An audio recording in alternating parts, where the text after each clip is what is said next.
Hello dear student, pollen grain के बारे में स्टडी करेंगे। मैंने कहा था कि सबसे ऊपर वाला जो भाग वो पराग कोश पाया जाता है। पराग कोश में पराग कण पाए जाते हैं, ये पोलन ग्रेन पाए जाते हैं। अब इस पोलन ग्रेन के बारे में स्टडी हम करेंगे कि what is pollen grain. Pollen grain क्या है? पराग कोश में पाई जाने वाली गोलाकार जो संरचना होती है उसे पोलन ग्रेन कहते हैं। इस पोलन ग्रेन का जो व्यास है वो लगभग 25 से 50 माइक्रोमीटर यानी 25 से 50 माइक्रोमीटर के बीच में इनका जो व्यास होता है। दो परतों से मिलकर बने होते हैं, बाहरी परत, आंतरिक परत। बाहरी परत को एक्साइन कहा जाता है, एक्साइन यानी बाह्य त्वचा, और इंटाइन ये कहलाती है आंतरिक त्वचा है, वह कहलाती है। ओके, बाहरी परत को बाह्य चोल या एक्साइन, आंतरिक परत को इंटाइन अंतःचोल के नाम से जाना जाता है। अब देखना इसके अंदर बाह्य चोल सबसे बाहर वाली जो संरचना, this is the outer layer of the pollen grain, this called eight exine. ठीक है, बाहरी परत को एक्साइन या बाह्य चोल के नाम से वह जाना जाता है, जो स्पोरोपोलिनिन की बनी हुई होती है। Sporopollenin is a organic substance, एक प्रकार का कार्बनिक पदार्थ है। ये ऑर्गेनिक सब्सटेंस लंबे समय तक के लिए भी पड़ा रहेगा। तो कुछ इसकी परत के ऊपर कोई ऐसा है वह टूटना या कोई अन्य पदार्थ है वह लगना जैसी संभावना नहीं होती है। और स्पोरोपोलिनिन एक ऑर्गेनिक मटेरियल है, कार्बनिक पदार्थ की उपस्थिति के कारण ये हजारों वर्ष तक ये पड़ा रहता है। तो हजारों वर्ष तक के लिए पड़ा रहने का कारण भी यही है कि उसके ऊपर पाए जाने वाले कुछ ऑर्गेनिक सब्सटेंस पाए जाते हैं। ऑर्गेनिक सब्सटेंस के कारण ये लंबे समय तक के लिए पड़ा रहता है। दूसरे नंबर पे अंतःचोल। अंतःचोल बाह्य चोल के भीतर की ओर पाई जाने वाली जो संरचना होती है, जो सेल्यूलोस और पेक्टिन की बनी हुई होती है। देखना ये वेरी इंपॉर्टेंट क्वेश्चन में आता है, पूछा जाता है आपको कि पराग कण की, पोलन ग्रेन की बाह्य चोल और अंतःचोल है वो किसकी बनी हुई होती है। तो पराग कण की बाह्य चोल जो स्पोरोपोलिनिन की बनी हुई होती है, जबकि अंतःचोल है वह सेल्यूलोस और पेक्टिन की है वह बनी हुई रहती है। अब ये बाह्य चोल होगी, ये हो गई अंतःचोल हो गई।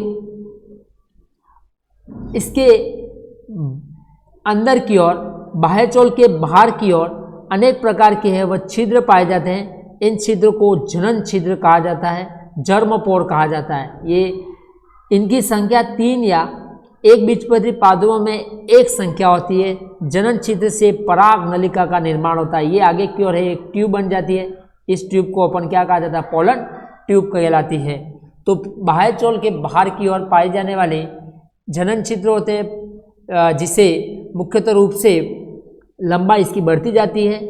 किसी कोशिका में 2 या 3, किसी में 1 होती है, और एक लंबी पोलन ट्यूब का है वह निर्माण करती है। भीतर की ओर पाए जाने वाला, बाह्य चोल के भीतर की ओर पाए जाने वाला जो द्रव्य होगा, जिसे प्रोटोप्लाज्म जीव द्रव्य कहा जाता है। अब ये चार भागों में मुख्यतः रूप से इसको बांटा है, exine, intine, germ pore and then after है वह प्रोटोप्लाज्म। अगर देखा जाए तो परागकण की जो लाइफ पीरियड है, जीवन क्षमता है, वह मुख्यतः रूप से अलग अलग होती है। कुछ में वो कुछ मिनट तक होती है, और कुछ पादपों में है वह कुछ मंथ तक होती है।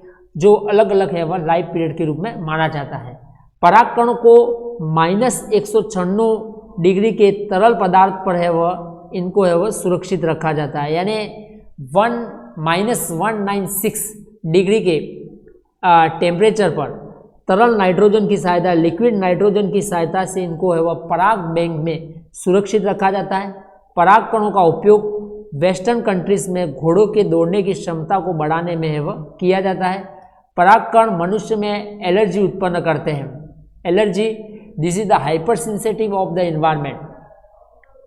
वातावरण के प्रति अत्यधिक रूप से संवेदनशील उत्पन्न होना क्या कहलाता है? एलर्जी कहलाती है। तो ये इनका उपयोग वेस्टर्न कंट्रीज में जो हॉर्स है, घोड़े हैं, उनको खिलाया जाता है, और जिसके कारण उनकी दौड़ने की जो कैपेसिटी वो अधिक से अधिक हो, उसके लिए इसका उपयोग करते हैं। सेकेंड नंबर पे -196 डिग्री के टेम्परेचर पे लिक्विड नाइट्रोजन की सहायता से इनको वह रखा जाता है। परागकण मनुष्य में एक एलर्जी उत्पन्न करने का काम करते हैं। अब तापमान परागकण की जो वाइबिलिटी लाइफ पीरियड बता रहा हूँ तापमान व आर्द्रता पर निर्भर करती है। परागकणों को सुरक्षित रखने के लिए पराबैंगनी अल्ट्रावोलेट रेस का यूज किया जाता है, पराबैंगनी विकिरणों का उपयोग किया जाता है। परागकणों की जो जीवन क्षमता है वो भी अलग अलग होती है। मैं पहले ही बता चुका हूँ, गेहूं और चावल की जीवन क्षमता 30 मिनट तक होती है, ठीक है। और लेग्यूमिनोसी यानी दालों की जो जीवन क्षमता कुछ महीनों तक होती है, यानी लेग्यूमिनोसी कुल जिसमें विभिन्न प्रकार की पल्सेस आती है, दालें आती है, उनकी जो जीवन क्षमता है वो कुछ माह होती है। जबकि चावल और गेहूं जिसके परागकण की जीवन क्षमता मात्र 30 मिनट तक के लिए होती है। परागकणों का उपयोग भोज्य पदार्थ की तरह किया जाता है। परागकणों में असंतृप्त वसा के कारण मुख्यतः रूप से अनसेचुरेटेड फैट, असंतृप्त वसा के कारण इस मुख्यतः रूप से ये क्रीम बनाने व अन्य प्रोडक्ट्स बनाने में है वह किया जाता है। यानी मुख्यतः रूप से अनसेचुरेटेड फैट्स होती है, this are chain from the saturated fats, तो इसके रूप में इसका यूज है वह किया जाता है।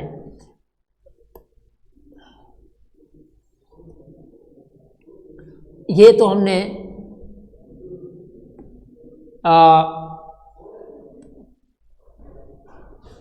मेल रिप्रोडक्टिव ऑर्गन्स के बारे में पढ़ लिया। मेल रिप्रोडक्टिव ऑर्गन में सबसे पहले हमने ये डायग्राम के बारे में पढ़ा, एंड्रोशियम, परागकोश, योजी एंड पूतंतु। अब इसके बाद हमने इस डायग्राम को इम्पोर्टेंट रखा और हमने देखा कि इसके बारे में हमने स्टडी की, यानी ये स्टडी की परागकण की सबसे पहले तो हमने ये स्टडी कर ली कि इसको मुख्यतः रूप से टेट्राइड 4 भागों में है वह विभक्त किया। इसके बाद हमने इसके अंदर पाए जाने वाले जो परागकण हैं, परागकण के बारे में स्टडी कर दी। तो ये हमारा मुख्यतः रूप से माइक्रोस्पोरोजेनेसिस लघु बीजाणु की जो संरचना है वह कंप्लीट होता है। अब हम स्टडी कर रहे हैं गुरु बीजाणु जनन, जिसे अपन कहते हैं स्त्री केसर। स्त्री केसर के बारे में पढ़ेंगे।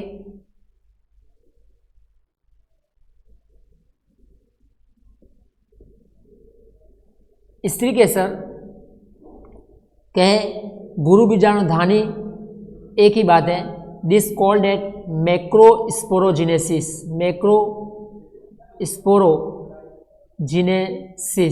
मैक्रोस्पोरोजेनेसिस पुष्प के मादा जन्नांग को स्त्री केसर कहा जाता है, ठीक है। नर जन्नांग को मुख्यतः रूप से अलग, नर और मादा जन्नांग को क्या कहा जाता है, स्त्री केसर कहते हैं। स्त्री केसर के समूह को गाइनोस्टियम झायांग कहा जाता है। यदि पुष्प में एक अंडक होता है तो इसे एकांडपी, और पुष्प में बहुत सारे अंडक होते हैं इसको बहुअंडपी। यदि सभी अंडक एक दूसरे से जुड़े हुए हैं तो युक्तांडपी, और सभी अंडक एक दूसरे से अलग अलग है तो उसे वियुक्तांडपी है वह कहा जाता है। तो अब हम इसके बाद हम पढ़ेंगे कि स्त्री केसर मैक्रोस्पोरोजेनेसिस की संरचना, और इसके अंदर हम पढ़ते हैं सबसे पहले एक ओव्यूल्स बीजांड की है वह संरचना। तो देखना आप बीजांड का सबसे पहले डायग्राम दिमाग में होना चाहिए कि किस प्रकार से ये डायग्राम है वह है। तो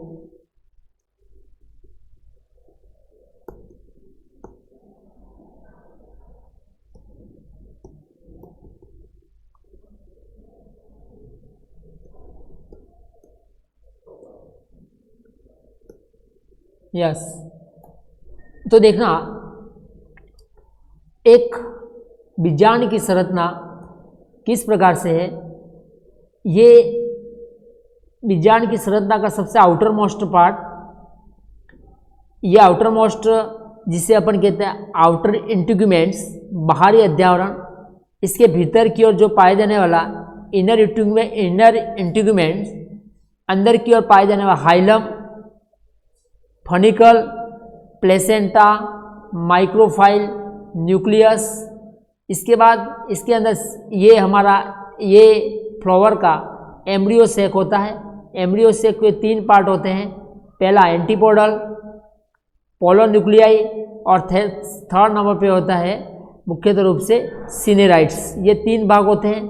ये इसके अलावा है वह केंद्र में पाए जाने वाला न्यूक्लियस, और इसके अंदर है वह पाए जाने वाले है वह जो एम्ब्रियो सेक होगा वो 7 कोशिका 7 सेल प्लस 8 न्यूक्लियस के अंदर है वह डिवाइडेड होता है।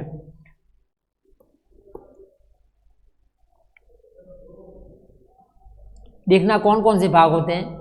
फर्स्ट नंबर पे बीजांड व्रत होता है, सेकेंड नंबर पे नाभिका, बीजांड द्वार, अध्यावरण, बीजांडकाय और भ्रूणकोश जैसी संरचना है वह पाई जाती है। बीजांड की संरचना के द्वारा बीजांड द्वार से जुड़ता है जिसे बीजांड व्रंत कहते हैं। जिस स्थान से बीजांड द्वार से जुड़ा हुआ भाग होगा उसे बीजांड व्रंत कहते हैं। दूसरे नंबर पे लिखा है नाभिका, जिस स्थान पर बीजांड व्रंत बीजांड के मुख्य भाग से जुड़ता है जिसे नाभिका कहा जाता है।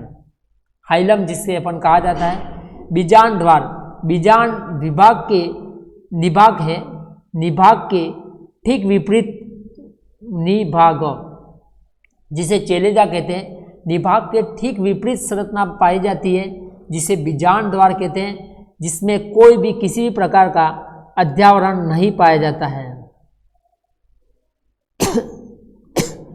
अध्यावरण बीजांडकाय के बाहर स्थित आवरण को अध्यावरण कहते हैं, यानी आउटर मोस्ट पार्ट जो होता है, जो इंटीग्यूमेंट्स कहलाते हैं। इस इंटीग्यूमेंट्स के 2 पार्ट होते हैं, बाहरी अध्यावरण और आंतरिक अध्यावरण।